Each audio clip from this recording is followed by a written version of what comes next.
LinkedIn and other platforms, we are engaging face-to-face. We've just come out of a tertiary institution campaign where we visited tertiary institutions to try and get the youth on those different campuses to register. We also would have interacted with them through our outreach programs that cover your school's democracy weeks and the normal visits to schools to encourage kids, especially around your matric, who would have obtained the ID books to come and register. So there's a number of approaches that the Commission has been employing. You'll be aware that we are on a number of TV programs, Beats for My Peeps. I can't remember the other ones, where we're interacting with the youth and encouraging them to participate in the upcoming elections. It has been paying off dividends. Not as impressive, but it's a better improvement from what it historically was. Well, we're looking forward to the next phase. And that was, of course, Khosietsile Choke, the IEC manager for electoral matters. And that's all our time this afternoon here on Update at Noon. Thanks for being with us. And, of course, thanks to the production team. Here's Onelambana with your latest news. Outsurance is in the business of saving you money on your car insurance premium. If they can't, ask for 500 Rand. SMS out to 30754. That's out to 30754.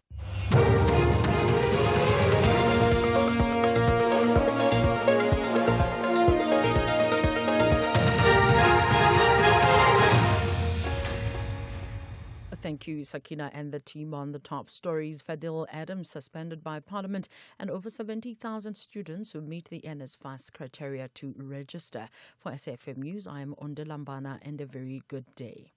The impeachment committee has been informed that NCC leader and MP Fadil Adams has been suspended by Parliament in accordance with the Powers, Privileges and Immunities of Parliament and Provincial Legislatures Act. This happened when the impeachment committee was voting on the nomination of an evidence leader. Adams was absent and the committee was informed that he has been suspended. His suspension will run until towards the end of the month. During the voting process, where MPs voted on who to recommend as its evidence leader, Committee Secretary Thembinkosi Ngoma explained why Adams was not in the meeting. Chairperson, just a quick brief explanation. NCC member has been suspended for 20 days with effect from the 3rd of August. So he is not on the platform and he will only be joining the committee once the suspension is done. The Madlanga Commission has heard allegations that Police Minister Senzo Mchunu wanted information or dirt that could be used against his Chief of Staff, Cedric Nkabinde. IDEC State Advocate Dushanta Ramsamy has testified that senior investigator Dylan Perumal told her that former IDEC head advocate Andrea Johnson had met with Mchunu. She also recalled Johnson saying that Nkabinde had made her feel uncomfortable. Ramsamy told Commissioner Sesi Baloyi that based on her understanding of those events, she believed Mchunu wanted information that could be used against Nkabinde following the meeting with Johnson. If I may just put it as to how I understood it in the meeting on the 22nd of January. I want something on this guy. Meaning what in your speak? In my head, Advocate Johnson wanted dirt on Mr. Nkabinde, and she wanted to charge him. The National Student Financial Aid Scheme Administrator says a decision has been taken to allow over 70,000 students who meet the NSFAS criteria to register. Professor Hlengani Mathebula says they have worked around the clock to ensure they solve operational challenges at the scheme. Mathebula is the third administrator to step in to assist since 2018. Yesterday, he handed over a stabilization plan to the Minister of Higher Education and Training. Mathebula elaborates. In 3 months, I have worked around the clock to meet over 20 stakeholders. That is from students, unions, universities, SRCs, everybody that interacts with NSFAS. I've had to meet them. You have 72,000 students across the University of Technologies that are on top-ups and second registration, inclusive of UNISA. Those students has been waiting for NSFAS to be able to say, can we register, can't we register? Because they qualify in terms of NSFAS criteria, I've taken a decision that we will pay those students, we will allow those universities to register. A 51-year-old man from Lenasia, Mohammed Seedad, has been sentenced to 5 years in prison for possessing more than 330 cartons of illegal cigarettes. The Protea Magistrates Court found Seedad guilty of contravening the Customs and Excise Act.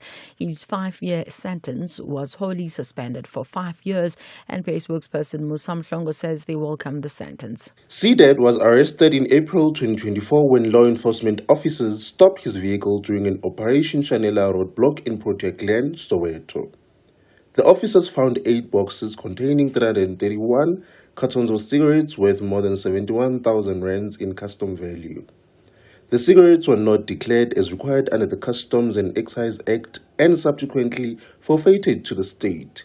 The NPA says it will continue working with law enforcement to fight custom-related crimes and ensure that offenders are held accountable. Musam Hlongo, Johannesburg. The Department of Science, Technology and Innovation is today launching 6 community-focused projects in Eqobo in the Harry Gwala District Municipality in KwaZulu-Natal. Among the initiatives is an animal tagging system designed to help combat the persistent problem of livestock theft in the area. The projects will be unveiled by Minister Blade Nzimande. Chief Director in the department, Dr. Tsepang Mosia, says the funded projects also include innovative solutions aimed at addressing potholes in the area. We've got about 6 of these funded projects that he will be pronouncing, and the TIA CEO will then further explain how these projects will be implemented. Amongst these projects, we've got a project that we call stock theft management tool, which will support communities to be able to tag using electronic devices their stock and also be able to manage and understand when there are problems. And we've got a young lady who has been supported by the department to develop a pothole patching material. So he's been supported to develop this, and it's been adopted now in a number of municipalities. Recapping the top story, the impeachment committee has been informed that NCC leader and MP Shado Twala has been suspended by Parliament in accordance with the Powers, Privileges and Immunities of Parliament and Provincial Legislatures Act. I'm on Dilambana for SAfm News Headlines at 1:30. Outsurance will go out of their way to try and save you money on your car insurance. If they can't, ask for 500 Rand. SMS out to 30754. That's out to 30754. Across South Africa, online and on radio. SAfm, let's talk. 90 years of conversations, recaptured, relived, and projected. SAfm. Hello South Africa, my name is Sirfatso Twala from Mahikeng in the Northwest Province. Congratulations to SAfm on an incredible 90 years. Thank you for being a station that has informed, educated and inspired generations of listeners. Your commitment to an incredible journalism and meaningful conversations continues to make a difference in our country. Wishing the entire SAfm family many more years of excellence. From the voices that shaped our past to the conversations defining our future. SAfm celebrates 90 years. The Full Circle with Bridget Masinga, Monday to Friday, 1 to 3 p.m.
Hey, I said yesterday that I'm not always responsible for the music on the show, and today I am completely not responsible for the music on the show.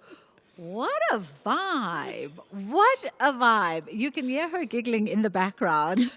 And we did say yesterday, but I don't think it landed, that we are going to be co-hosting the show today with none other than South African living icon, broadcast extraordinaire. I mean, this is the woman who paved the way, who paved the platform for the likes of myself to do what we do. And she's gracing us with her presence today as we celebrate 90 years of SAfm. And what a spectacular way we've just opened the show, courtesy of her.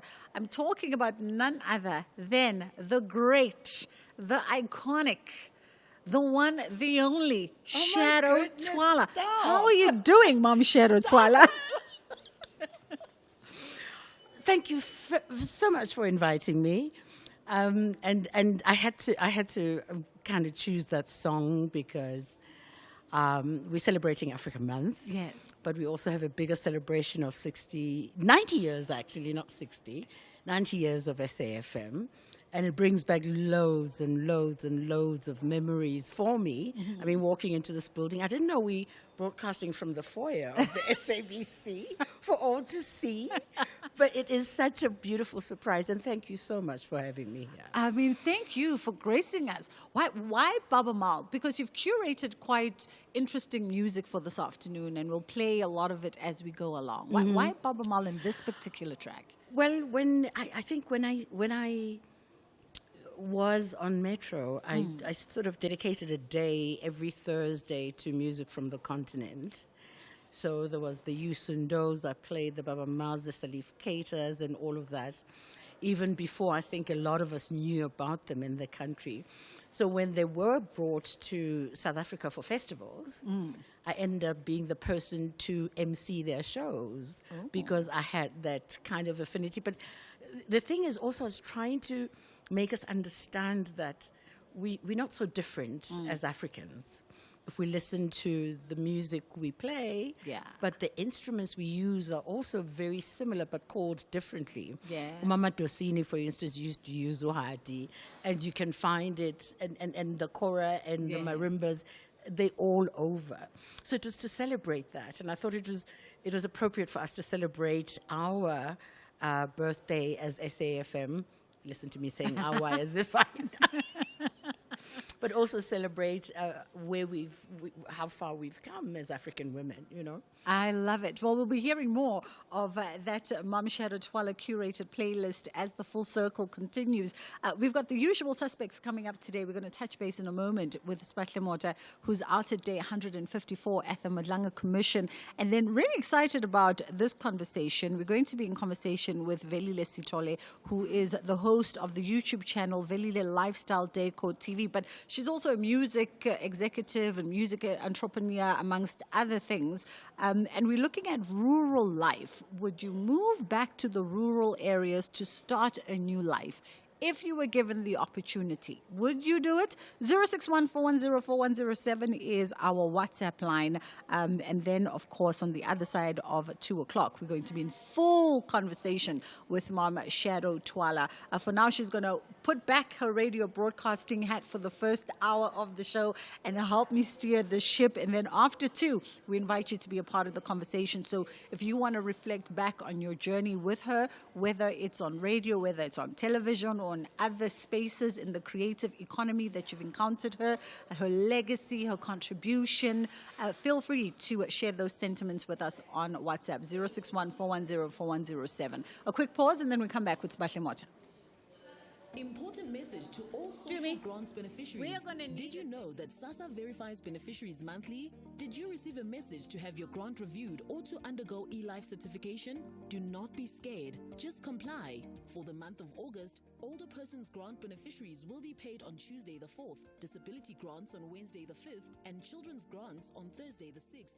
If you do not get your grant on these dates, worry not. Do not rush to the SASSA office. Wait until Friday the 7th.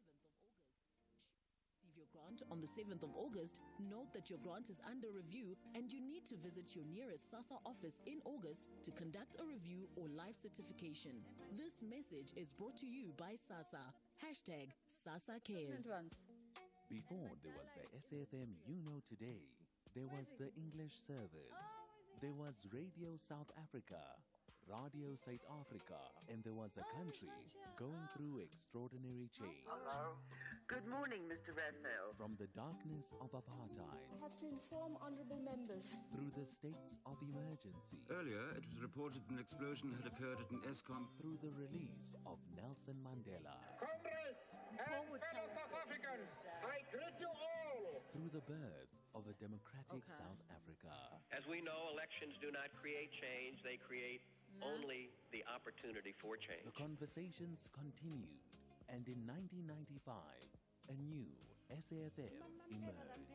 A new country, a new voice, Not that I know a of, new no. chapter.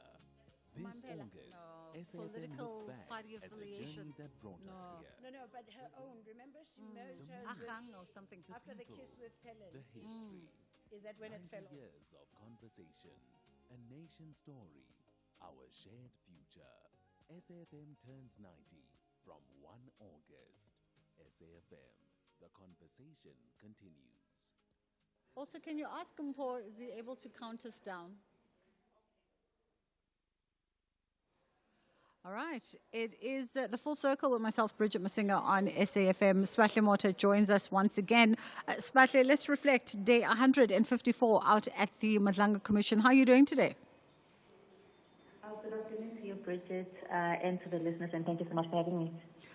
Day 154. So we're beginning today with that, essentially what is the second day of testimony for Advocate Ramsamy. But maybe before we get there, just reflecting on the afternoon's proceedings with Advocate Peter Surenya yesterday. Where did we leave it? No, I mean, Peter Surenya is somebody I think that the commission was quite warmed up to, because he had, I think, called out the processes that the IDEC had actually embarked on in charging these 7 crime intelligence officials, and even further going to say that he had to help out this junior official who he believed, was thrust into that matter with not the relevant sort of qualification. So I think essentially he, like many other IDEC officials who have testified before the Madlanga Commission, just sort of reflected the sort of authority, Andrea Johnson had over them, because, there were instances where he somehow tried to downplay Andrea Johnson, even saying that she is one of the best advocates. But, when the record and the witness testimony that's before the Matlanga Commission reflects is that actually a lot of these IDEC officials seemingly were very scared of Andrea Johnson and in most instances also told the line. So I think his testimony has really, corroborated other witness testimony to say that maybe Andrea Johnson wasn't the best of bosses, and also she did her own thing and not really followed the correct processes in investigating and subsequently prosecuting some of these crime intelligence officials. Did his evidence yesterday add another twist to the handling of the crime intelligence probe against Mukweli? No, definitely, because if you remember, one of his concerns was the fact that, the crime intelligence investigation did not really have a DDPP or a senior project leader, and that really concerned him because, as it states, that's one of the requirements when they are handling such big cases involving senior crime intelligence officials or SAPS generals, and it really, really did concern him. And he alluded to the fact that this makeup of the investigators as well as the prosecutors in the matter, there was some ulterior motive to sort of prosecute these senior crime intelligence officials. And even this is something that has been supported largely by Commissioner Sandile Khumalo, who has, from the beginning of the IDEC testimony, alluded to the fact that there may have been ulterior motives in sort of charging and prosecuting these crime intelligence officials. So I think, he's added yet another nail to Andrea Johnson's box. But obviously Ramsemi, I think, takes the cup in doing a lot of the damage to the reputation of the former IDEC head. Just as we wrap it up, Sbahle, touching on Ramsami's testimony this morning, what has come out of it? Because she opened up the conversation, painting a picture of what seemed to be covert meetings between the suspended police commissioner and IDEC head Andrea Johnson. No, definitely. So one of the themes that has emerged, obviously, is the persistent or consistent name of Police Minister Senzo Mchunu, who has been placed on leave of absence, and somehow how he, sort of was also interfering in some of these investigations, because she alleges that one of the witnesses who would testify against the crime intelligence officials was personally or flown out by Police Minister Senzo Mchunu to the Eastern Cape, which obviously raised questions. But I guess also her testimony corroborates previous testimony where it has been alleged that Mchunu wanted regular updates pertaining to the investigation of these crime intelligence officials. And obviously this raises questions about his hand in the dismantling of the PKTT, and also, how he seemingly had this vested interest in the dismantling of the PKTT. So I think, we always speak about the fuller picture sort of coming to form. But what we do know is that Johnson has had, meetings with Senzo Mchunu, and he's wanted investigations even against one of his own, which is his chief of staff, Nkabinde. And what we get from that investigation is that seemingly they wanted any charges to stick on Cedric Nkabinde. But right now, Bridget, we don't really know why he wanted to even charge his own chief of staff. Sure. All right, we'll leave it there for this afternoon, but we appreciate the insights. That's Sbahle Mota, SABC News reporter, live from the Madlanga Commission. A quick pause from our end. Hopefully we can also just handle some housekeeping technicalities in this minute, and then we come back on the other side, which is Velile Sitole, host of the YouTube channel Velile Lifestyle Decor TV. We're looking at rural life. Would you move back to the rural areas to start a new life, or perhaps you hybrid living? You in the city Monday to Thursday, and then you off to the rurals Thursday through to Sunday. 061-410-4107 is our WhatsApp line. From yesterday's headlines to tomorrow's questions, 90 years of conversation. SAfm. And I'd like to welcome Janie Allen to Otherwise. Hello, Janie. Hi, Shado. Thank you for asking me. Well, thank you for allowing me to talk to you. Welcome home, firstly. Thank you so much. Thank you. How has it been since you arrived? Oh, my gosh. I've been overwhelmed by the kindness of strangers and some very good friends. Listen, I when I finished reading the book, firstly, at the end, I wanted more. I wanted to know so much more because it was so very well written, firstly. Thank you. I love your wit. I love your phrasing of some, even on a serious subject, you find something witty to say about it. So, and I think that made it great reading. Fabulous. Thank you. I'm so happy that you enjoyed it. Yes, talking about friends, you were betrayed a lot by a lot of your friends. Have you seen any of them? Those are still alive? No, I haven't. I kind of thought all the haters would have died off. Because when I was being interviewed by Jenny Chris Williams the other day, she said, many people in this book are dead. I said, I had nothing to do with it. Jenny, I'm having a problem hearing you clearly. May we redial, please? Of course, yes, it is rather unclear. Yeah, thank you so Okay, much. Thank you. Because I don't want us to miss a word. I've been looking forward to chatting to her. South Africa has changed. SAfm has evolved. The conversation continues. SAfm. Bridget Masinga, weekdays on The Full Circle.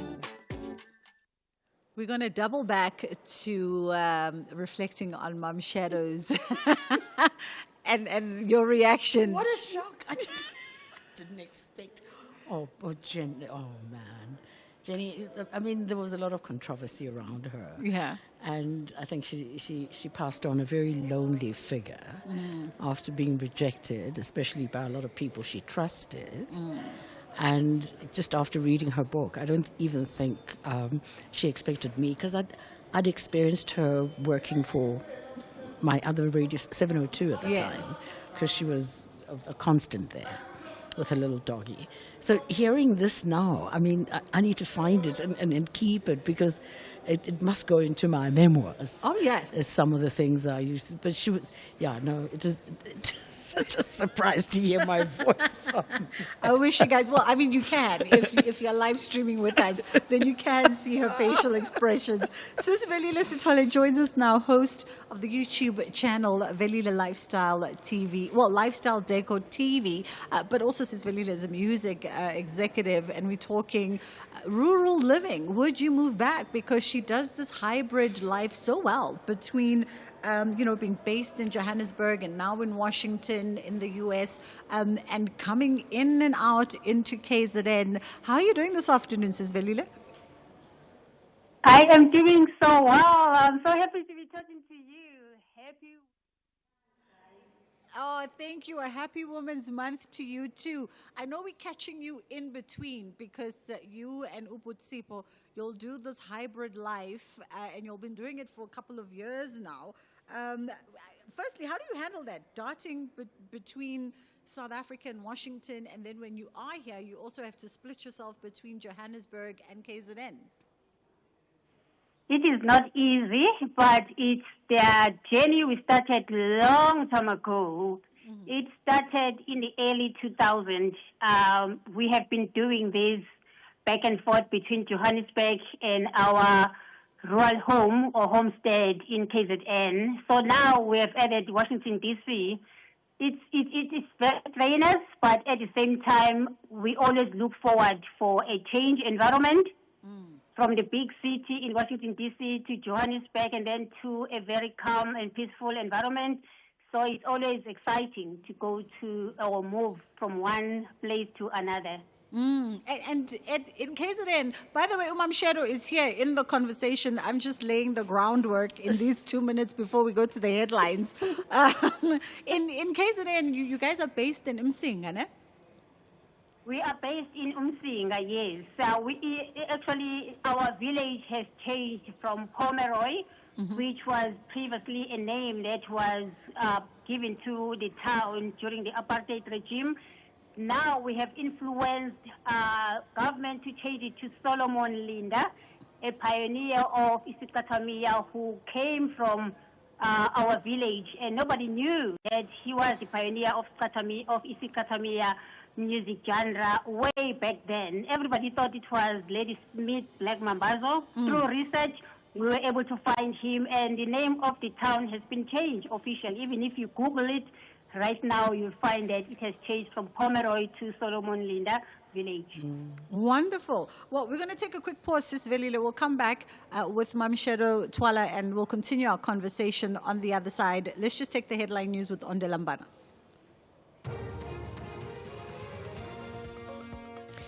Thank you, Bridget. On the news headlines, the South African High Commissioner to India, Anil Suklal, has been recalled for consultation by the Department of International Relations and Cooperation after he accompanied former President Jacob Zuma to an event in India where Zuma met one of the Gupta brothers.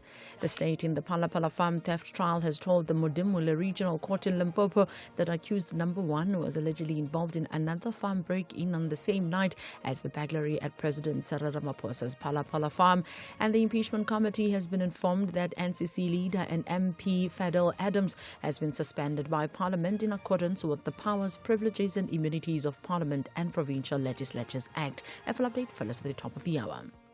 With the ever-changing financial landscape, it can be difficult to make sense of all the moves at times. Join me, Jimmy Moyaha, on the SAfm Market Update with MoneyWeb, Mondays to Thursdays, 6 to 7 p.m, as we break down the key market trends, top financial stories, and smart investment insights, all in one place. It's everything you need to stay financially informed and ahead of the curve. For 90 years, South Africa has changed. Governments have changed. Generations have changed. Technology has changed. But through it all, one thing has remained. The conversation. From the voices of yesterday. It's 5 o'clock on Wednesday, the 1st of March, and this is SAfm 104 to 107. Hello. Good morning, Mr. Raphael.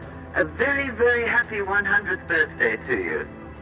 This is Radio Station. You tell us about yourself a little bit. When you came to South Africa and what you did. Well, I arrived in South Africa in the early days.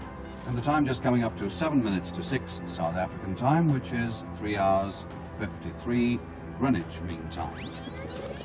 To the voices shaping tomorrow. This August, SAfm celebrates 90 years of conversation. A nation's story, our shared future. SAfm turns 90 from 1 August. SAfm. The conversation continues. South Africa has changed. SAfm has evolved. The conversation continues. SAfm. Let's have the conversation. WhatsApp voice notes on 0614 104 107. Well, I'm living in a rural area. If I had been given a chance to go, and only if money is available, because here in a rural area, you can't survive. You can't survive without cash. If there was a cash, then yeah. If there is cash, then I mean, even President Cyril Ramaphosa won't survive 24 hours in a rural area. Take him to the rural area and let us see him surviving 24 hours. But with money, give him 370 rand a month and tell him to survive. He won't, because only lunch is 700 rand for him. Bridget Masinga on SAfm. All right, we are talking living in the rurals with Sis Velile Sithole, and we're asking the question, and I think really we're asking it from our perspective, or I speak for myself, from a perspective of privilege. Mam Shado, would I live in a rural area? Would I consider upping and leaving the metro to go live somewhere off the beaten path? Or can I do hybrid living? Can I be honest can I share my dream? I actually want to own a farm. I want to own a farm that's an hour away from a metro, where I can escape on a Friday for the slow life and then come back on the other. So we're not talking like the hardships of growing up in a rural, but if you had a choice. Your voice note. Hello, Velile, kunjani tatwethu? Ngiyabonga ukukhuluma nawe ngajabula. Hi, Sis Shado, how are you? I'm good, thank you. I miss you and your husband. But anyway, let's get back to living in the rurals. I think there are many challenges of living in the rurals. You know, it's a kind of a nice idea to think about. Yeah. But there are lots of other challenges, and I thought I would ask Velile, because even your voice note says, even Cyril Ramaphosa, I mean, he only needs a couch, then he'd be able to live there. But, you know, it's not about... I think Velile must tell us about what are the pros and cons. I'm thinking service delivery, living in a farm, you need water, you need all of those kinds of things. You know, it may be a sexy idea, but I think when you realistically, there are lots to consider before you live there. And Mrs. Velile, I think you must tell us what the real challenges are. Before I start with the challenges, because yes, there are challenges wherever you live. It doesn't matter whether it's in the rural areas or wherever.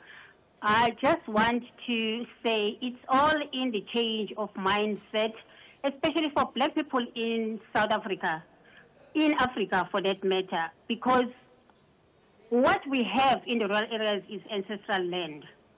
I am not living in a farm that I bought, and I refuse to live in a farm that I bought.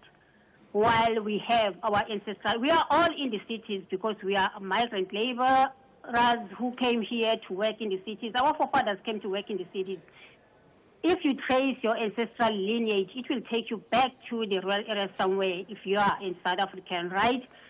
So we are finding a lot of young people who are now in this economy that we live in since the pandemic in 2019. I started this channel based on the mindset that South Africans need to look at the rural areas as their golden whatever area where they can really grow as black people in South Africa. That's number one. And also create something that is theirs without having to depend on government. I heard the voice note talking about you need money to live in the rural areas. Yes, you do need money to live in the rural areas or anywhere if you are a human being so that you can buy some other things. But yes, you can build a house in the rural areas even if you do not have money. If you do have ancestral land that was left for you by your parents or your great-great-great-parents, you can. Where I live, there is sand in the river. I see stones around me. People are building stone houses and they're not living in the shacks. We have moved now from the mud houses to the stone houses. So it is possible to live in the rural areas. You just need to change your mindset and stop being captured by the capitalist system that is in our mind of how to live our lives. So that's what I'm trying to preach on my YouTube channel to people. So it's possible. It's also interesting, Sis Velile, because in the channel and on the journey of the channel, you've also created a whole community of people who have identified a community of people who've made the choice to either go back to their ancestral lands or to locate themselves in rural community. What's been some of the engagement around, you know, what's motivated people to seek out the slower way of life? There are so many reasons that are motivating people to move to the rural areas. First is the economy that we are living in, as I said, and another thing is peace of mind. We have been living in the rural areas. When my husband and I came back from the United States way back in the late 90s, we came back to South Africa and we decided, you know what? We have a problem of my husband's mother was living at Umlazi Township, where she had a bill of the water bill and the electricity bill that was so high in such a way that they couldn't afford to pay for it. And then my husband was like, you know what? Let me just go find land back at home because we are both coming from Umsinga. And we found land. And the only money that we paid was 250 rand at that time. Our plot is about 4 acres of land. only 250, and that was not even to pay anything. It was to buy a case of beer for the community so that they can accept us, and we slaughtered a chicken. That is our ancestral. That is our ancestral land, and at that time, nobody was woke about the living in the rural areas. But if you go to the rural areas right now, they look like suburbs.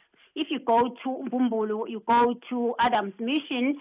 If you go to even where I come from, Umsinga to Gela Ferry, it's another world. Nongoma, going all the way and then going to Eastern Cape. I have traveled most of the rural areas, and people have realized that luxury and luxury living is in the rural areas. And all of them, they have the same mindset of not depending on the government, whether it's electricity or water, because we have water on the ground, and we have electricity that is provided by our God from the sun. So it's all of those things that I try to preach to people. Velile, you spoke about having to trace your ancestral land and find your great-great-parents' piece of land, but a lot of us don't have that. But I'm glad you introduced the chicken story and the money, because I want to meet that guy I can give 250 rand to, because my ancestors are not from, South Africa, for instance. So what do you do when you're born here? What do you do to find other people by a Konza somewhere, They go and find a chief and negotiate with the chief. But realistically, what does it take for one to get land, even if you are not born in that space? If you are not born in the rural areas of South Africa, you do not trace any ancestral lineage in the rural areas of South Africa, and you are not a born South African with a South African ID and father and mother who is South African, it's very difficult to do that because you are not tracing any ancestral lineage to the rural areas. So to get land in the rural areas is just not for anyone other than the South Africans. That is for sure. But if you're not, if I'm not Zulu from KZN, but I want land in KZN, We have everybody else. The thing is, if you look at our history and how we moved from one area to another, whether you are in the Eastern Cape and the relationship, for example, close to Durban, there is Lusikisiki or whatever other areas that are close to Durban. You find a lot of the Xhosa people who are living in the rural areas in KZN, and then you find other Zulus that also trace their ancestral lineage to the closer Eastern Cape rural areas that are close to KZN, for example. So one way or the other, we have a way of tracing our ancestral lineage. I used to watch Americans talking about their family tree, tracing where they are coming from, and I was looking at them and saying, I wonder why these people have so much interest in this. Now that I have been doing this study and traveled around South Africa, looking and interviewing and talking to people, mostly chiefs and people who have moved in the rural areas, I've realized that it's so easy. No one should be paying for land in the rural areas, but if you are able, they can give it to you. Even you, Bridget, as a South African coming from KZN somewhere, you can find land in Mbumbulu, for example. You are not from Mbumbulu, but because you are a South African, there is this, they are flexible these days. I've realized that we have a lot of people who are coming from all parts of South Africa in KZN who are owning beautiful mansions, especially around Adams Mission, because you will find that those are areas where people who are our leaders, they went to schools like Adams Mission, colleges and all of those things. So they migrated from Eastern Cape, some of them, and they went to KZN to live. And they were obviously offered land because that was the case during that time. And then you'll find people tracing their ancestral lineage coming from the Eastern Cape in KwaZulu-Natal province. It's possible. I mean, I think I share a similar sentiment, though I'm, all my lineage is here, except for some greats on my dad's side. but everyone is here. But I also don't have ifamu per se. You know what I mean? I mean, I was saying to Mam Shado earlier that my mom is from Barberton town, not even like Barberton Farms, but town. And I have this thing. So I've started looking for land in the Eastern Cape because I have a lot of friends who are from the Eastern Cape and from the deep rurals. Lalini is the Eastern Cape. And I've started looking for land there and, having conversations with chiefs about how possible is that. And it really is possible if you find a chief and a community that is willing to take you in, that is open, and that also where you are open to acclimate to their customs in a way, and not walk into a space and be rude about how people do their life and their community. So pray for me, Sis Velile Uti. Kwa mina self, I get land at some point. I just want to take a quick break and then we'll come back on the other side and wind down on the conversation. If you're active on social media and love SAFM, we hope you'll take a moment to like or follow our SAFM page on Facebook and Twitter. These are the best places to find all the guest information, conversations, and stories you love from your favorite presenters, along with regular updates from SABC News. And don't forget, you can send your questions to feedback@fm.co.za. SAFM, leading the conversation. Who says talking never solves anything? SAFM, leading the conversations that move us. Knows insurance isn't tested on promises, it's tested when it's time to claim. The Ombudsman, an independent body that rules on complaints, confirmed in their 2025 annual report that OUTsurance had the lowest overturned ratio of complaints received. The question is, are you with the insurer that treats their clients the fairest? OUTsurance delivers when it's time to claim, so why don't you switch for peace of mind? Call 08-600 60,000 or visit outsurance.co.za today. OUTsurance is a licensed insurer and FSP, and T's and C's do apply. Bridget Masinga, weekdays on The Full Circle. 0614104107 is our WhatsApp line as we begin to wind down the conversation with Sis Velile. Mam Shado, you had a thought. No. I was saying, I asked Velile about challenges, but I think what are the things, Velile, that you enjoy as far as lifestyle is concerned, living in the rural areas? I can imagine some of them is cooking outside and a live fire you can slaughter whenever you want to. But what are just the beauties of life in the rurals? The beauty, actually, let me just start with this. I'm trying to create a life that is comfortable for myself, the way I love to live in the rural areas, and also making sure that I do not have to worry about an electricity bill or a water bill at the same time. So for me, what excites me is the fact that I'm able to open my mind to learning and also acknowledging the fact that agriculture, it is one of the sectors in South Africa that has made us survive even during the pandemic in 2019. And if we can encourage our children to start now understanding agricultural science and how it can benefit us in our rural areas to build our own economy and develop rural areas, that's what makes me surely attracted to the rural areas. But at the same time, I just want to live the life that is comfortable, meaning that I have to have a fridge that I can open. You're talking about cooking outside. Yes, that is such a beautiful thing. It allows you to do that. But at the same time, I just need to have a beautiful top-of-the-class kitchen and be able to decide whether I want to go and cook outside or cook inside. You see these things when you go to these resorts and whatever that are owned by white people. And to us, it becomes like, oh, it's a beautiful lifestyle that you have to pay money to go and enjoy. Well, you can enjoy it in your own homestead in the rural areas. That's what I'm trying to tell people.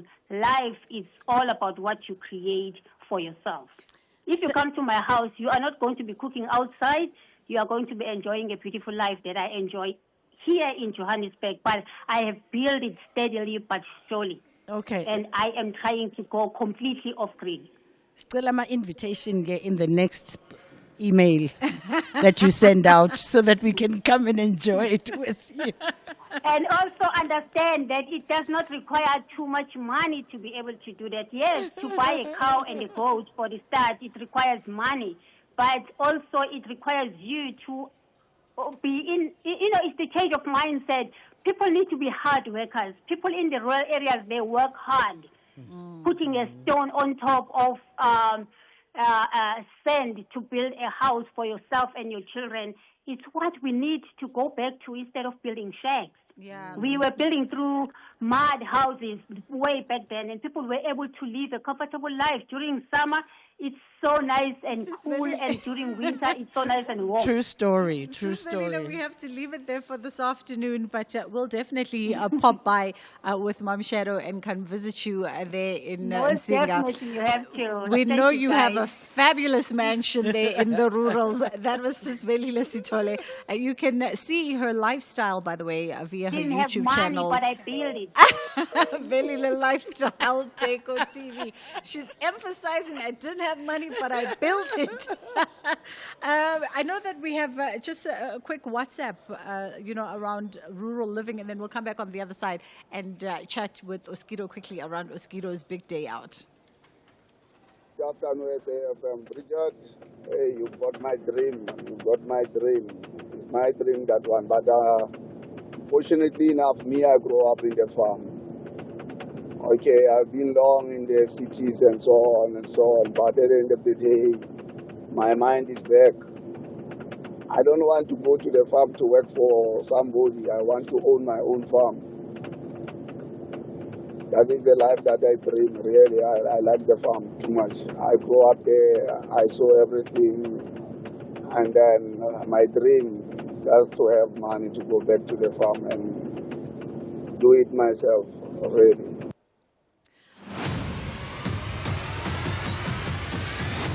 Bridget Masinga is streaming live now on Facebook, YouTube, and X at SAfm Radio. It is definitely the dream of many as we get into a quick conversation with Oskido now.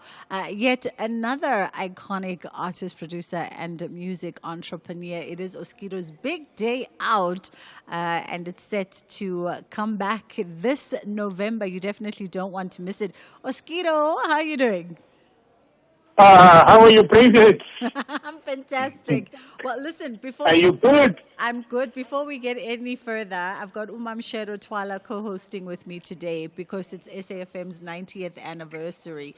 She has a bone to pick with you first before we go to the festival.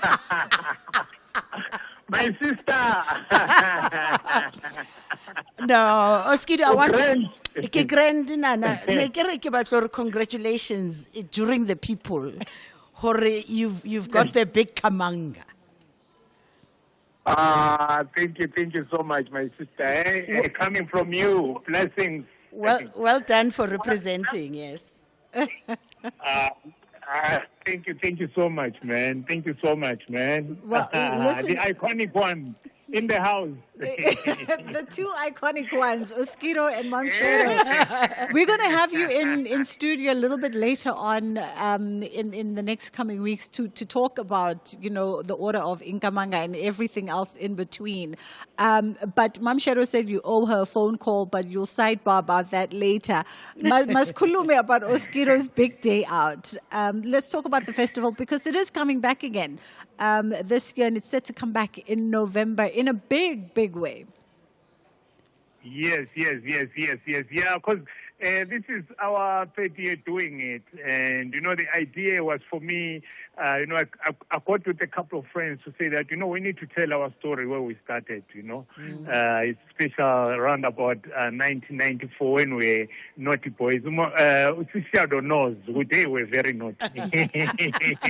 She can confess when Kwaito was starting Kwaito, and a lot of people really thought it wasn't gonna be, I mean, a lot of people criticized it and saying that what are these young people doing? But we're the youth of that time, and it was something new, emerging. Remember, at that time, Abo Prachiko, Abo Brenda, they were also had their own thing. So we're the youth who came in with this thing, and a lot of people didn't believe it, but there were people who believed in it, and here we are.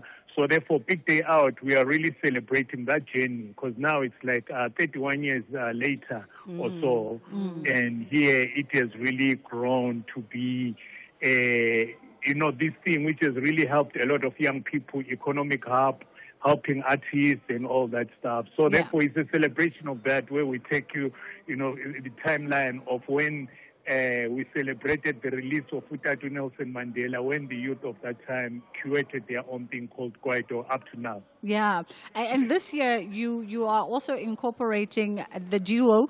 They're back together. We had Uzion in studio on Friday. Liquid Deep is forming one of the headliners.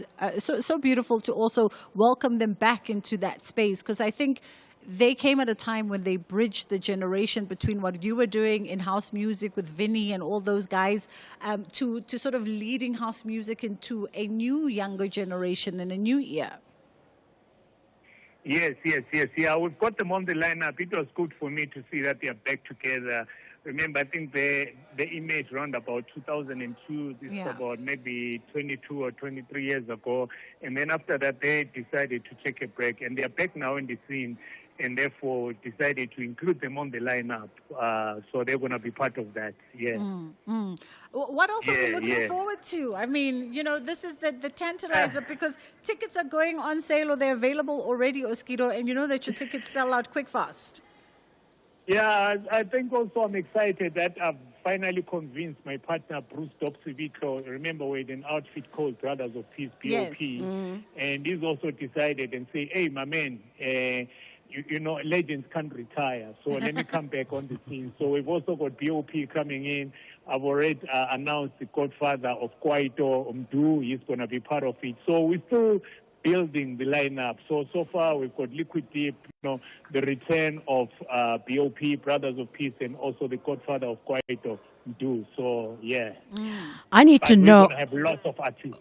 Skidoo, I need to know, though, this is a beautiful legacy, but what are you doing to make sure that the young people continue this legacy and tell their own stories, or start creating their own stories as we let you do so many years ago?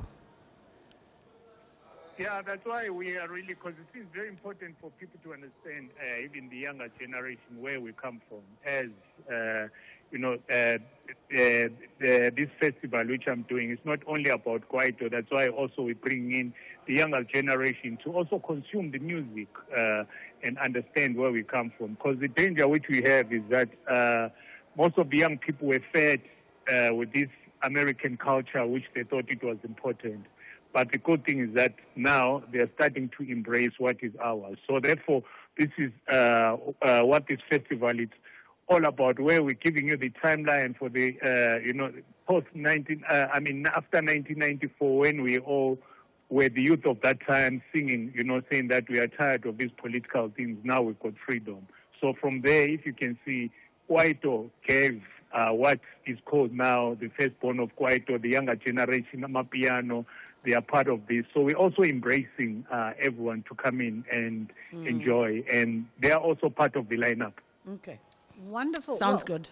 Oskido, just as we wrap it up, our time with you is fast running short, but I know I said to the team, we're going to have Oskido to come and plug the Big Day Out on the confirmation that he'll come back for full access in the next couple of weeks, so we can have a proper conversation. So you must make time in your calendar for that conversation, Oskido. I am ready. Is my sister gonna be there? Yo. She can always come back. Legendary. I will force her to come back on that day. You still need to return. You still. Bridget, kunezinja ze-games ze-radio. Yes. He's always. Shado Twala. I still expect you to return my call. You know what? I'm really honored that, Bridget, you connected me with one of the people who've always represented, us, in the culture. And Shado, you've seen a lot, through your lifetime, and I'm blessed that God must keep you. I'm happy that you are still alive, and God must keep you going, man. Thank you, my darling. Thank you so much. And on that note, we're going to come back. You've done so much for us. You've done so much for us. Danko. Danko Oskido. On that note, we're going to come back on the other side of 2 o'clock and get into a full access with Mom Shado Twala. 0614104107 is our WhatsApp line. I love it. If you're streaming, you can see her physical gestures. She's like, wrap it up, wrap it up, wrap it up. She's such a radio professional because she's counting the time in her head to Ondelambana, who's coming through with the 2 o'clock news.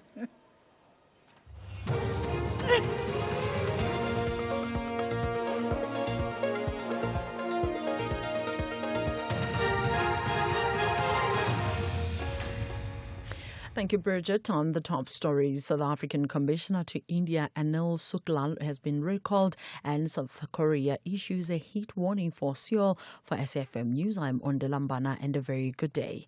The South African High Commissioner to India Anil Suklal has been recalled for consultation by the Department of International Relations and Cooperation after he accompanied former President Jacob Zuma to an event in India where Zuma met one of the Gupta brothers. Addressing the media in Pretoria, Minister Ronald Lamula announced that a new framework on protocol that was often extended to former presidents and former deputy presidents will be reviewed. As part of this framework, the Presidency and DIRCO jointly established a mandatory disclosure mechanism requiring former presidents and deputy presidents seeking protocol and diplomatic support to provide full details of the purpose of travel, programs, activities, sources of funding, principal hosts, key engagements, and the capacity in which they will be traveling to enable an informed assessment of the appropriate level of support required and any associated reputational, political and diplomatic or security risks that may be involved. The state in the Phala farm theft trial has told the Modimolle Regional Court in Limpopo that accused number 1 was allegedly involved in another farm break-in on the same night as the burglary at President Cyril Ramaphosa's Phala farm. State prosecutor Nkatini Munyai argued that Emmanuel David was linked to a break-in at Stockis Dry Game Farm before the alleged theft at Phala in February 2020. David and co-accused Floriana and Dilinacho Joseph are facing charges of theft, conspiracy to commit theft, housebreaking and money laundering. They are accused of stealing $580,000 at the Phala farm near Bilabila. Munyai further argued that David contacted his 2 co-accused after the alleged break-in at Stockis Dry Game Farm. And the subsequent communications were about where precisely to go until when they reached grasp of where they were maybe informed that that was not the right one. And they had to come back to Villa and the accused number 2 amongst others also proceed to Villa. They then again go to the vicinity of the crime scene. That's when the breaking into the right farm was perpetuated and the subsequent theft of the money. The impeachment committee has been informed that NCC leader and MP Federal Adams has been suspended by Parliament in accordance with the Powers, Privileges and Immunities of Parliament and Provincial Legislatures Act. This happened when the impeachment committee was voting on the nomination of an evidence leader. Adams was absent and the committee was informed that he has been suspended. His suspension will run until towards the end of the month. During the voting process where MPs voted on who vote to recommend as its evidence leader. Committee Secretary Tembinkosi Ngoma explained why Adams was not in the meeting. Chairperson, just a quick brief explanation. NCC member has been suspended for 20 days with effect from the 3rd of August. So he is not on the platform and he will only be joining the committee once the suspension is done. The Madlanga Commission has heard allegations that Police Minister Senzo Mkhulu wanted information or dirt that could be used against his Chief of Staff Cedric Nkabinde. IDEC State Advocate Dushanta Ramsamy has testified that senior investigator Dylan Perumal had told her that former IDEC head Advocate Andrea Johnson had met with Mkhulu. She also recalled Johnson saying that Nkabinde had made her feel uncomfortable. Ramsamy told Commissioner Sesi Baloyi that based on her understanding of those events, she believed Mkhulu wanted information that could be used against Nkabinde following the meeting with Johnson. If I may just put it as to how I understood it in the meeting on the 22nd of January. I want something on this guy. Meaning what in your speak? In my head, Advocate Johnson wanted dirt on Mr. Nkabinde, and she wanted to charge him.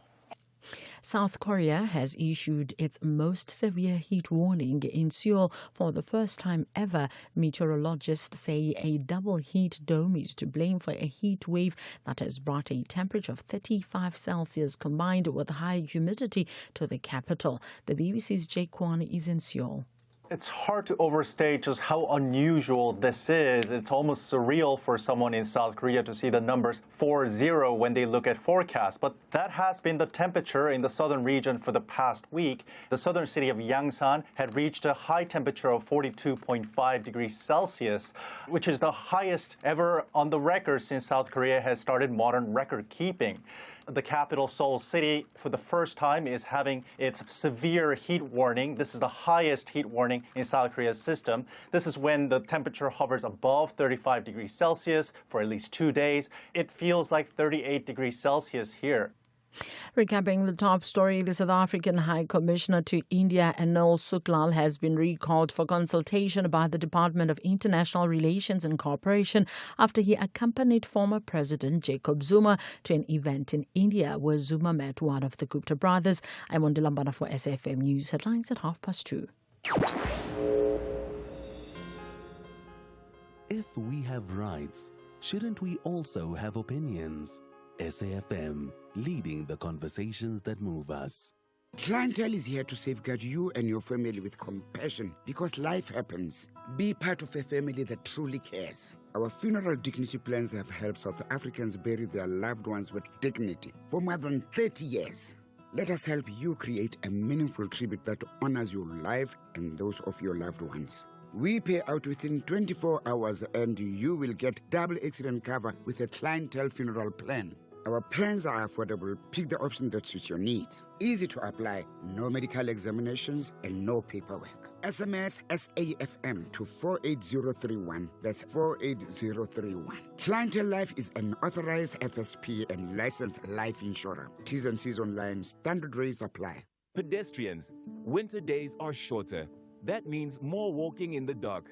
If drivers can't see you, your life is at risk. Wear bright or reflective clothing, add reflective strips to your school bag, and use a flashlight when walking at night. Walk in groups where possible. Being visible is not just a choice, it's your protection. Be bright, save your life this winter. This message is brought to you by the National Department of Transport. 90 years of questions, 90 years of answers. 90 years of South Africans. 90 years of broadcasting. Wow. SAFM, this is an incredible milestone. Congratulations and thank you for being a voice that has continued to entertain, inform, and connect South Africans through the power of radio. And also thank you so much for being a platform that has allowed us upcoming broadcasters. Voices may have changed, times may have changed, but the conversation continues. SAFM 90 years.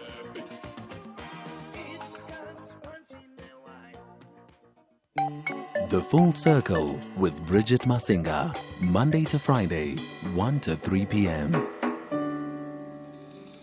My name is Zenzile Makeba Government.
It is the incomparable Thandiswa Mazwai with love to Makeba.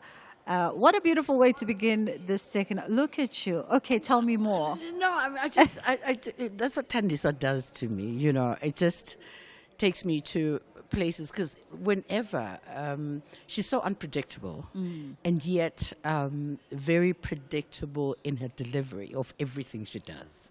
So it may not be the same, but there's a consistency in her delivery and her voice, and that is so that has such a deep meaning.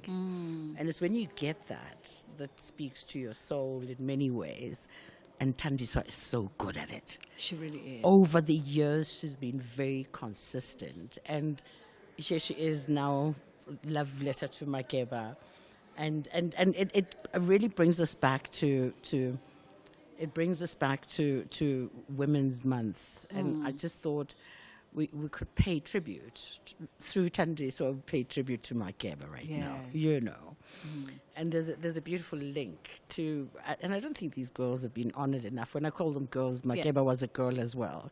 Just South African voices, female voices especially, have not been lifted in the way that they do, and yet they are izimbongi zethu, you know, amagugu etu, you know, because that's where our heritage and lineage and all of it lies. Their poetry and voice, and they document a lot of our times, and this is why I get so mushy when. Well, I completely concur with everything you say. You know, but the entire list that you've curated, featuring one male, only because he sang about women. There we go. And Thandiswa in particular. I mean, I remember the first time I heard Bongo Muffin when they came out with that rendition of Hotel California, and teenage me had goosebumps, and I've been in love and enamored by Thandiswa's voice, her artistry, her presentation of it. Since then, no other artist will have me driving to Carnival City to go celebrate their birthday with an audience of like 5,000 women. The thing is, you know, part of all these women that I've curated some, and I didn't have enough time. I mean, I could have given you 10 years of music, but they always leave their hearts on stage. They just are so vulnerable every time they sing. And you know they were telling you the truth, whatever it was. Yeah. But they're being honest. They're being, they put themselves out there. And I think that's what's important. That's why you'll drive to Carnival City. That's the truth. Because you go home feeling so satisfied, you know. Listen, I went to Instagram the day after, and all I could post was, I had me a time last night. I had me a time because it was such a time. Yeah. We're in conversation with the living icon, broadcast legend herself. Mom Shado Twala is joining me today as we celebrate 90 years of SAfm. By the way, while we're still on the music, I'll just read this WhatsApp. Hi, Bridget and Sis Shado Twala. I hope she really is your age mate. Sis Shado Twala made me fall in love with music. From the continent, especially from West Africa. She made me listen to Malian music for the first time from Radio Metro back in 1986. Oh my goodness. Interestingly, her taste in jazz is phenomenal. I knew Spyro Gyra through Sis Shado. We need a statue of her at SABC. Non-negotiable, heart emoji. We love you, Sisi. I love you without the statue. A whole wall of fame, at least, or something to that effect. No, my love. Just collect the music, and each time you play it, it's going to remind you of me. Okay. You know, I don't believe in big things that, you know. I think it's the memories. It's how you treat people. It's what you give them. And that's why she can remember those songs, you know. And people will never forget them because they meant something at the time, and they still do, because it's almost like documenting your life through music. True. And I'm willing to share my playlist. All the music I played over the years. That's what I can leave behind, and then you can... and then we'll sort it out. You sort it out. What you're saying about documenting, and I hope I can find this ex-post, because Twitter changed their vibes. You know, I had bookmarked this quote that I came across on Twitter, and I said it yesterday speaking to Mandla Sibeko from Art Joburg. And because it speaks on art, but it can be transposed to music. When you walk through a museum, or when you listen to music in this case, you're not just looking at art or hearing music. You're moving through centuries of people trying to explain love, grief, power, beauty, and belonging. You couldn't have said it better, or he couldn't have said it better, because in everything, and this is what we have as a people, because we never wrote much literature, our stories have been told through any creative thing that you do, from cooking to singing to lullabies and all of that. It's what we do that comes naturally. That is how we document. And this is why some people are very precious about us now going back to eat what other people, and I hated this. Somebody called it poverty food because it's poverty food. But because it reminds us of who we were or who we are. And it is how we carry a generational storytelling. That's what it is, over generations. Our lineage and our heritage continues through what we make with our hands. The Taula king, you know, yes. Oh, sorry. Yes. You know, all the things that are handmade, they speak to us. And this is why now we're all wearing something that resembles our whatever we can remember of who we were. So music does that, and a lot of other things do that. So I like what he said. When you listen to a piece of music, it takes you to a place that you've never been, but you remember so well, you know. Absolutely. It is the voice of the living icon, Mom Shado Twala. 061-410-4107 is our WhatsApp line. This hour is open to you. If you want to be in conversation with her, you can give us a shout. You can send us a voice note. Because we're not necessarily in our studio, though we're in the building today. We're at reception. I mean, I didn't want to be shady. 086-000-2032 is the number that you can call us on, or you can find us also on X. A quick break, and then we'll be back on the other side. Leadership isn't inherited, it's earned. It's built one decision, one setback, one breakthrough at a time. This Friday, join Joanne Joseph as she welcomes SABC Group Chief Executive Officer Nomsa Chabedi and her leadership story, a remarkable woman whose story reaches far beyond the office she occupies today.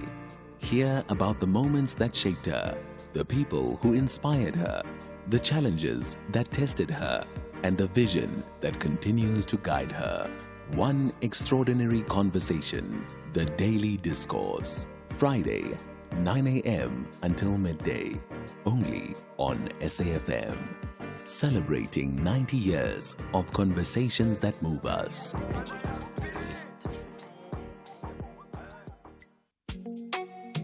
For 90 years, South Africa has changed. Governments have changed. Generations have changed.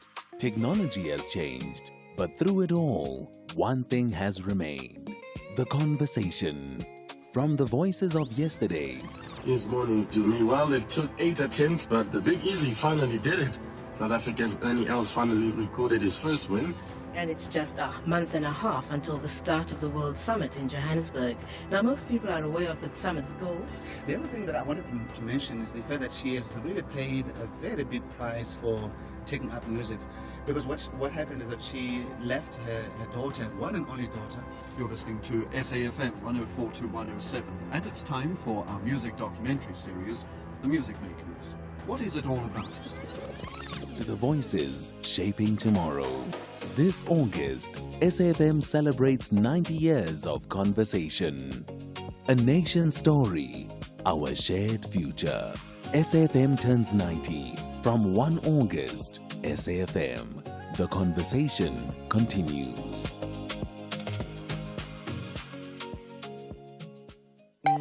Bridget Masinga on SAFM. Did you know that you can buy SABC programs to enjoy at home and at your own time? From your golden oldies like Ashifa Shaba, Inyaga Nyaga, Okni Snorkni, or box sets of Isidingo, The Need, and other soapies to binge watch. Or it could be the legendary All Games or programs from our radio stations that you're looking for. We have you covered. For more information or to place an order, please send an email to the SABC program sales on content sales at sabc.co.za or call 011 714 6650 or 011 714 7342.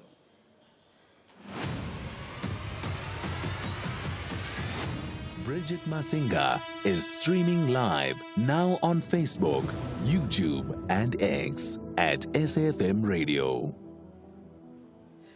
We are so excited because we are joined by broadcast legend. She's the living icon. Don't call me herself. legend. Okay. Do you have a love-hate relationship with terminology like that?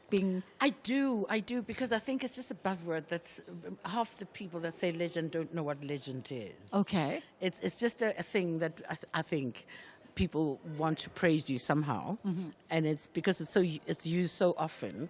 It's natural for people to use it, but it's empty for me. It's like, yeah, I don't know. Is it empty? Okay, I'll take that. I'll take the explanation. I'm not going to argue. But is it also... I love the acknowledgement that, you've done some great work. Okay. And I love that. But when you use that word, it just loses its good meaning, if you know what I'm saying. Do you think maybe, and I think we use it from the perspective of exactly that, right?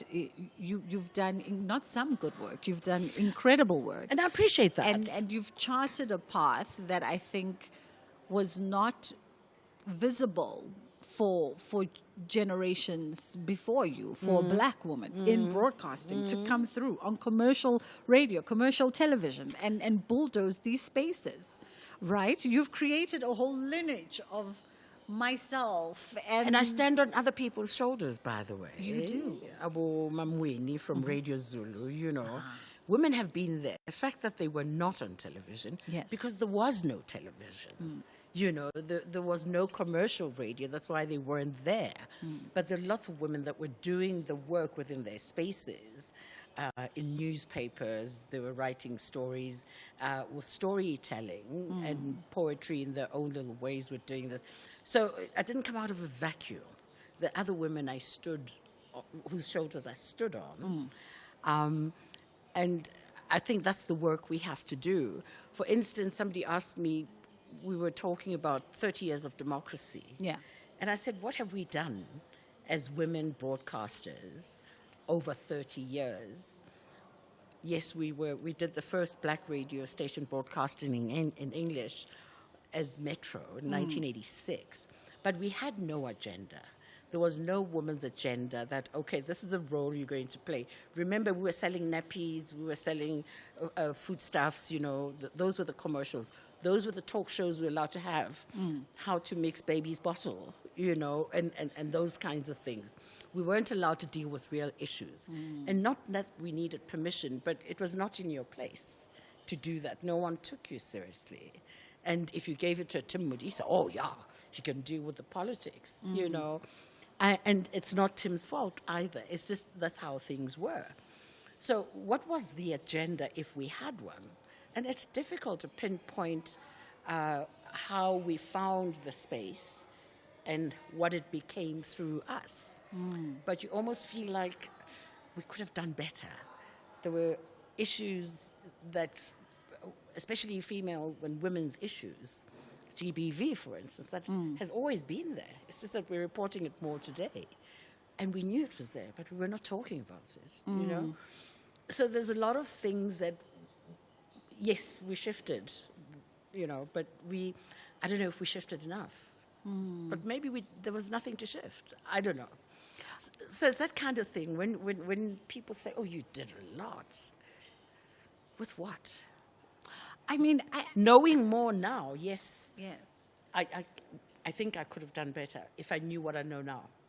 And that's it, right? In hindsight. In hindsight, in the words of Maya Angelou. But at the time, from our perspective, you know, you did and shifted the needle with what you had and what you knew and what you were working within. Yes. Because as you say, okay, maybe let's finish this thought of ours after the news headlines. Because Relate. It's the system of broadcasting, right? And how it views female broadcasters and the contribution that they have. And I can imagine that at that time, that system was probably stacked up against any female broadcaster. You were boxed into a particular domesticated. When we come back, I want to know if it's changed. We'll be back after Ondela. Going to be going into Ondela and then Kids Corner, and then we'll come back. Okay. So we'll be back.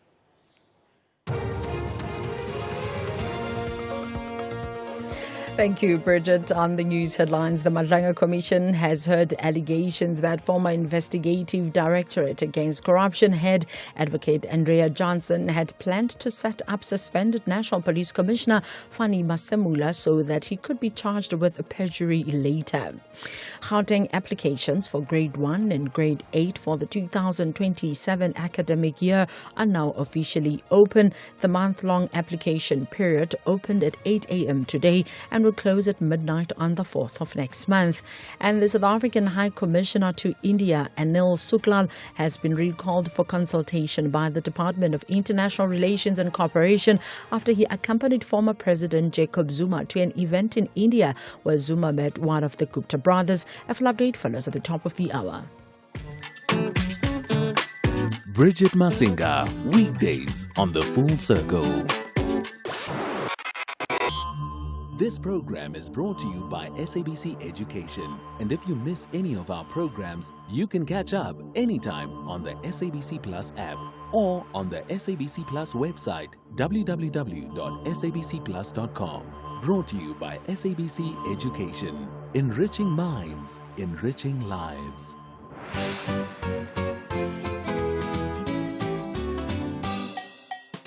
Hello friends and happy Wednesday.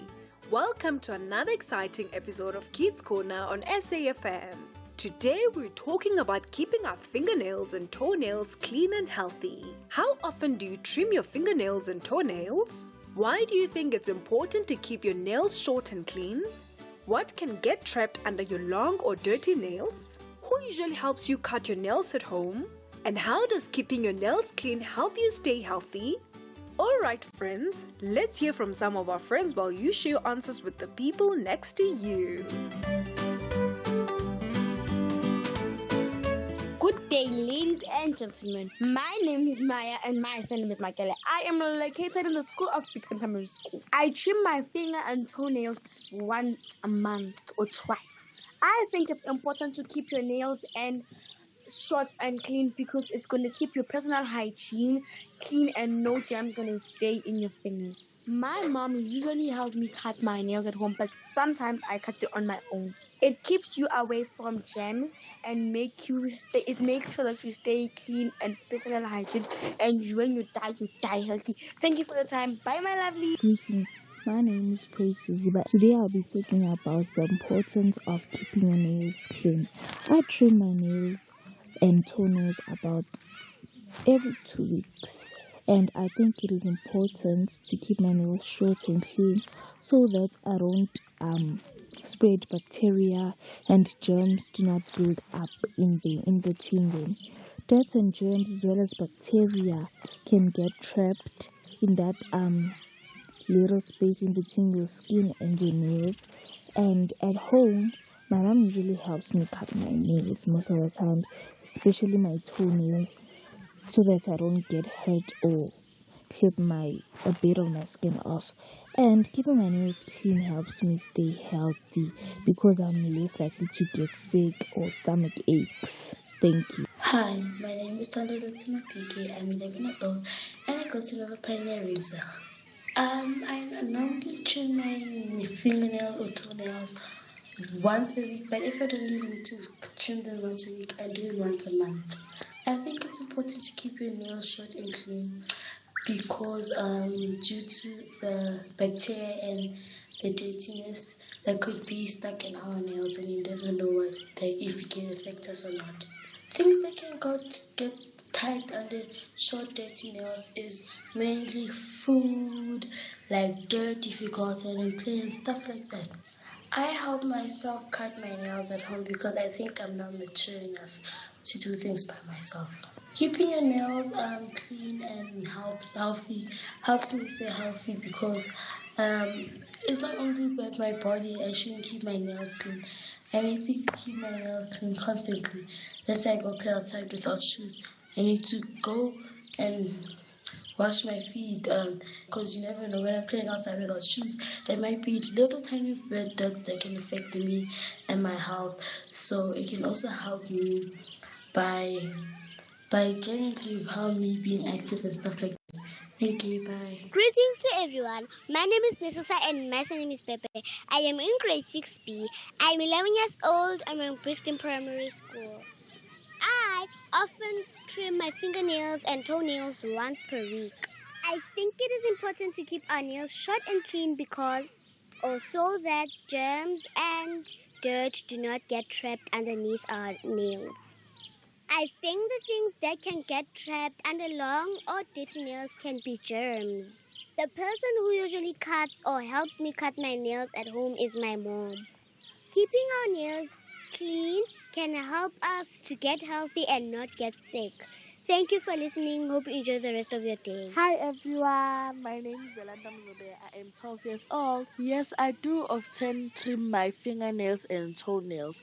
Why do I think it is important to keep your nails short and clean? Because this keeps your hands and feet healthy by stopping bad germs from making you sick. What can get trapped under long or dirty nails? It's bacteria, fungi, and visible physical debris underneath the nail bed. Who usually helps me cut my nails at home? It's my father. How does keeping your nails clean help you stay healthy? Keeping your nails clean helps you stay healthy by stopping the spread of harmful germs, bacteria, and fungi. Thank you, everyone. Hello, beautiful people of Mzansi. My name is Lubanzi Hlongwane. I usually cut my nails with a nail clipper. And cutting your nails is very, very important as it helps prevent germs and keep our hands clean. And it's also not very presentable when you have dirt in your hands. It doesn't look nice at all. So cutting them nice and short prevents all of that. I usually cut my nails every week, but some weeks are different than others because I'll realize that this week they're okay and then next week they're still okay. So maybe I'll miss a week. But sometimes they grow insanely fast and sometimes they don't grow as fast. So I just cut them when I notice that they're getting a little too long. If we bite our nails or keep them long and dirty, germs can enter our bodies and we can get infections because you are taking all of the dirt that has been in your hands. Imagine all of the things that we touch every single day. And I think that's something that we're not very cognizant of. We don't really realize how many germs we interact with every single day. So imagine you don't wash your hands and you don't cut your nails. Now all of those germs are stuck in there and then you bite your nails. So you are literally feeding yourself poison. And that can make you sick. No one reminds me to cut my nails. I always see them, I observe, I'm like, okay, how do they look? And then if I see a problem, I cut them. I do not need anyone's help at all.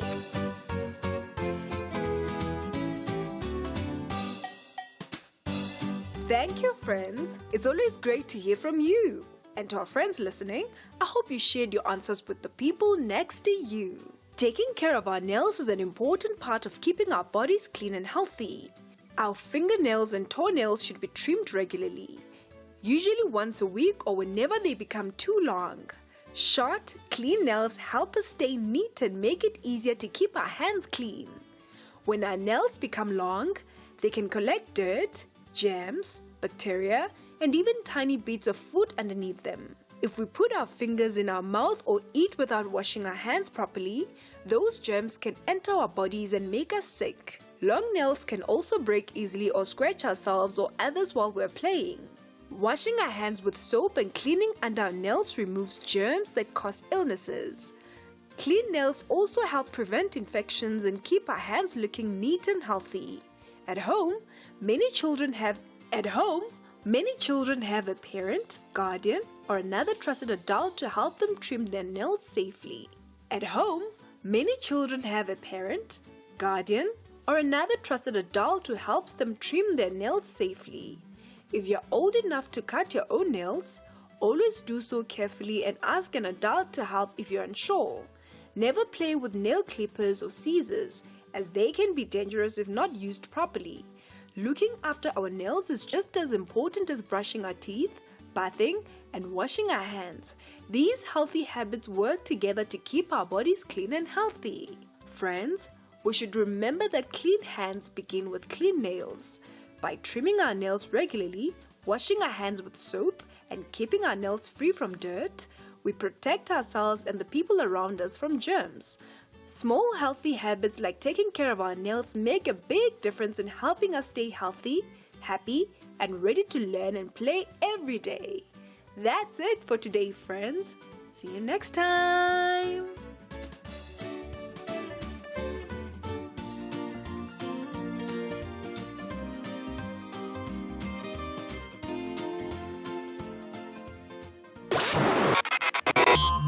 This program is brought to you by SABC Education. And if you miss any of our programs, you can catch up anytime on the SABC Plus app or on the SABC Plus website, www.sabcplus.com. Brought to you by SABC Education. Enriching minds, enriching lives.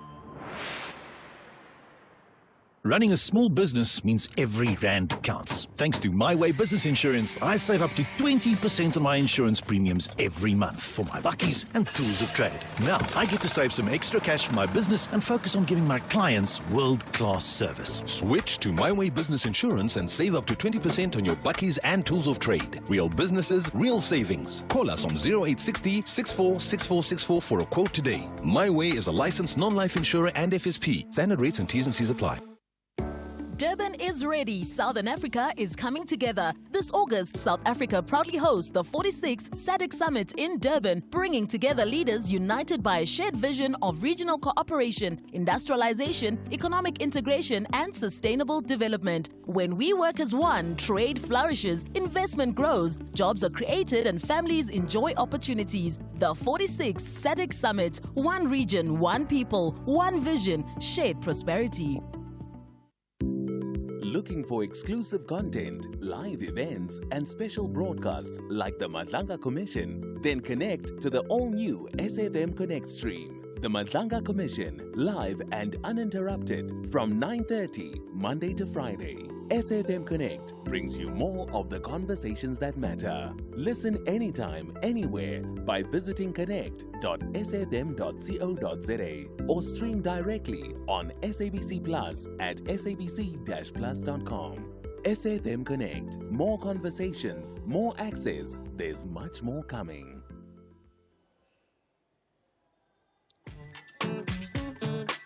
Bridget Masinga, weekdays on The Full Circle.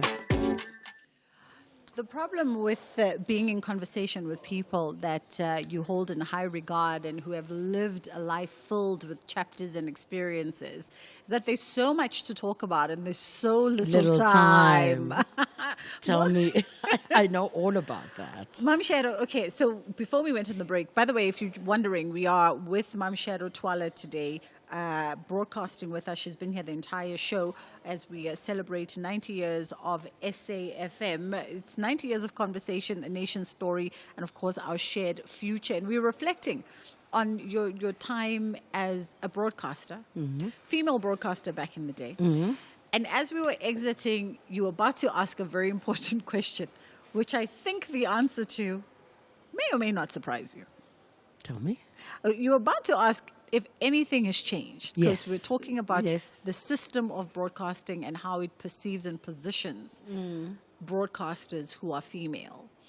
And in all honesty, a lot has changed and a lot has stayed the same, right? Because the leeway for us to engage on a plethora of things, the leeway to be seen to some degree as equals with our male counterparts is there, but also depending on who is in leadership and how progressive is that leadership. And who's always in leadership? I mean, we know the answer to that. Very, very few women. I actually don't think, I can't remember a broadcast space. Nomsa probably is the first person to sit at the SABC as a woman. It's Nomsa, ne? Yes. Chabedi. Yeah. But prior to her, it's always been led by men. And I can't speak for other. Broadcast media houses. So I think this is where we sit, and it trickles down up to who's your station manager, you know, and they dismiss you if they think you know, and that sort of thing. Even when you're dealing with very serious issues that are pertinent to everybody. So nothing has changed in that regard, but then we find ourselves almost stuck because that's why there's no full-time job on radio, really. It's always on a contract. So you're worried about, if I push it too hard, my contract is going to end, you know, and it usually ends. And you find where there's more consistency is when there's other broadcasts that give you a job, 5 years, 6 years. You don't have a contract. Actually, it's open. Yeah, you've got a job, and that's where you can make changes. What do we do, though? We understand what the problem is, but what do we do? Is there anything we can do? Because we want to be broadcasters. We want our voices to be heard. How do we then change the status quo? Yeah. And that's the thing, right? And I think it boils down to that. How do we change the status quo? Is it a case of getting more female leaders in broadcasting? Is it a case of creating then broadcast community that doesn't sit in isolation, because to divide is to conquer? You know, and is it a case of addressing that scarcity mentality that means that you won't walk across the street and talk to LKG at Metro and compare notes, so that when you'll walk into the next conversation in the next fiscal, you're walking in a voice of unison, where when people are looking and they go, oh, okay, they've disclosed the T's and C's to each other, so there's no hood washing what happens from one to the next. But it's an ongoing conversation. I go back to the question I don't want an answer to. Yeah. We need an agenda. That's it. That's why I say we didn't have an agenda. We still don't have an agenda, but we need an agenda, whatever it is.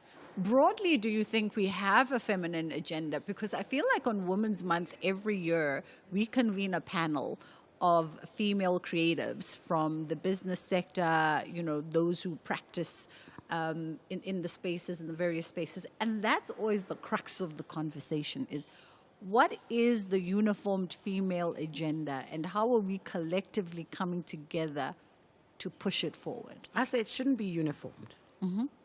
It must represent all kinds and this is how we then become a stronger force, because we're addressing, it's a collaboration of different thinking, different thoughts, and different histories that comes together, then almost create something new out of all those ingredients in order to have this palatable conversation about where we want to go and where we're going. Because right now it's so siloed, if there's a word like that, because we're working in little silos and we don't hear each other because one is screaming the loudest here and there. Absolutely. So if we could kind of find that space where we can accommodate each other and collaborate, I think magic can happen. In fact, I can feel the magic starting to happen. It's starting to happen. I want to get to some voice WhatsApps as well. We're going to play out 061-410-4107 because where did the time go? And then we must still wrap with our last song. We got a message here that said, "Good day, Bridget. Good day, Mom Shado. I almost have tears in my eyes because listening to Mom Shado takes me back to an era where it was almost an excuse for us to live, but she added to our courage, taking me back to Bob Mabena, Eddie Zondi, Glenn Lewis, and of course, our own Marshmallow Wilson. B. Nkosi. I salute you, Mom. You kept the music flowing through some of the darkest days in our country. Much love." This segues me also to what you were saying quickly, because I want to get to the voice notes as well, to what you were saying about this building back in 1986. We worked in the dungeon. 2 floors down, no windows, nothing. We had different canteens. I think I've told the story so many times. There's a black canteen and a white canteen. And black canteen, you had pap and vleis, and the other one, you had rice and whatever. We had ablution services were different. There was a male, black male and female, white male and female, different floors. And after every program like this one, you'd then have to go to the Paranama, where the big bosses who ran the SABC sat, and you have to play back your broadcast and explain why you play that song, if it was maybe in vernacular, and what does it mean, and why did you say that? They were called Snoop sessions. Yes. So it's very different though from Snoop session was every day. Yeah. And you weren't sure whether you'd come back tomorrow after the Snoop session. So, even that brings context as a broadcaster. We've never really questioned why it's called a Snoop session, right? Exactly. Because we check in every week or every month, depending where you work. But why aren't they listening instead of making you sit in front of them to listen? I just had an historic aha moment because just the use of the word Snoop. Doggy dog. Maybe. Let's take a voice note. We'll be back. Hey, great to hear the voice of Shado Twala. It's Chris here in Camperdown. But you just make me laugh. There's a difference between uqansi and iqansi. I don't know what the context you're talking about, but iqansi is the mat, uqansi is the sexual act. Yeah. Great to hear. Great that you are bringing all our icons back to radio, and we love to hear. I used to listen to her, I think, in Metro in the very old days. He didn't leave a name, did he? He did. It's Chris in Camperdown, I think. Well, I'm glad you are Zulu more than me. So you the one that made the mistake. But I also think anyone who listens to the Full Circle understands my constant disclaimer around isiZulu. And that time, right opposite me, my camera operator today is a young Zulu gent. Like, you didn't even raise an eyebrow. No, his eyes were behind the lens, please. We have another message here. Says, "Hey Bridget, I'm so excited to hear Mom Shado Twala's voice behind the mic. Please ask her if she'd consider doing radio again if the opportunity presented itself. Some of us still want to hear her voice and her elegantly curated music." Brings me to what she said at the beginning of the show. I was eavesdropping on a conversation she was having, and she was saying, "I'm not radio. I'm many other things." Yeah, I think we very many times people say, "Oh, that actress," or that what you do, your job becomes your title. And my title is not radio. I love it, and I've loved it all my years. And hey, opportunity came, I'd probably do it again. But I am not radio. I've got so many. What did I say? I'm a multifaceted woman. So, I'm working on my other facets at the moment. But hey, if you want to pull me out of there for a while, I will. Right? When did you get addicted to this thing? I remember when I first joined radio, I was at YFM. And I was nervous. I was pre-recorded for such a long time because I didn't want to go live. And DJ Monde, the late DJ Monde and Greg Maloka kept on saying to me, "Go live, go live, go live." Because when you go live, it's a different bug. And when it bites, you'll never look back. I remember the day everything clicked and everything was perfect. I sent them messages in the middle of the night and I said, "The bug bit." it's like wearing somebody else's skin, really. You know, actresses and actors or thespians will tell you when they go on stage, you act the part that's written for you, and you go off stage, then yourself comes back into your skin. So you have an opportunity to play another individual, to be someone, and you can say, "Oh, I was just on radio. I didn't mean that." You know, I was just on radio. But you open yourself up to be anything you dream of, you know, and anything you want to be. So, I think that's when you tend to want to go back there, and no one believes I'm very shy in nature, because on radio I was never shy. I can speak, whatever. But I tend to keep in a little corner when I'm in a crowd and I don't know people enough. And I can take that coat off when I'm on radio and just be everything I want to be. So, yeah, it's fun. And it's going to bite you for a long time. Because you're a natural. I've got my cutoff. I'm 20 years deep. I've got my cutoff. Please don't count the years, girl. I've got my cutoff. Someone says, I'm a loyal fan of that beautiful soul, says Shado Twala. I hope undanga wako. Thank you for inviting her to the studio. I first heard her voice back in 1992-93. And she has been an inspiration to me ever since. I'm absolutely over the moon to hear her voice. I'm not shy to say that I'm still here today because of the hope and comfort her presence has brought into my life. To me, she's truly an angel. And this is from Upumzile Ntombela. Ah, Pumzile. Oh, my goodness. You remember her? Oh, I'll never forget Pumzile. I'll never... Pumzile, I hope you're good, my love. I really hope you're good. We need a day for me to tell Pumzile's story, but one day if I write a book, I'll tell it. But my whole family knows Pumzile. Pumzile used to have a wall in her home. She'd cut out every picture of me in any magazine and all magazines wherever I was featured. And she'd put those pictures on her wall in her home. The first time I met her, she sent me, what's her KZN? She sent me a picture of all my pictures, even the ones I didn't remember that were on the wall.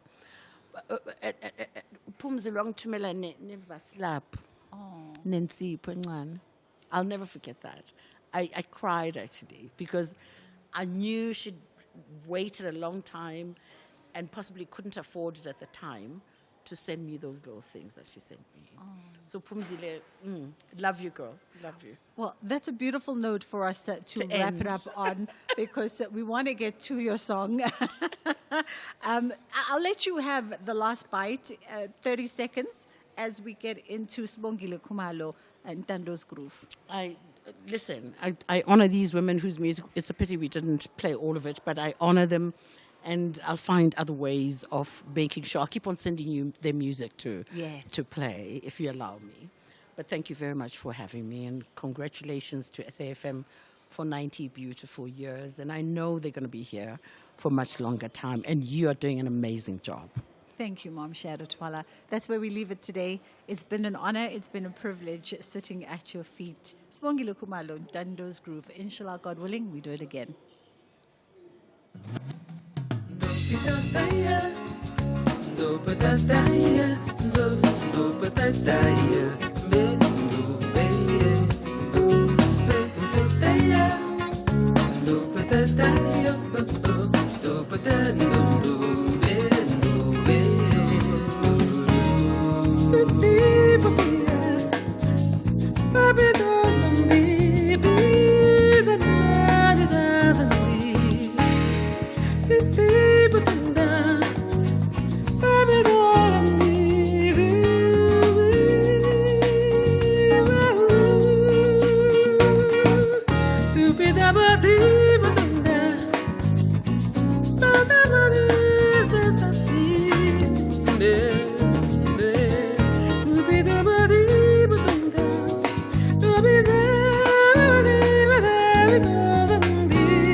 And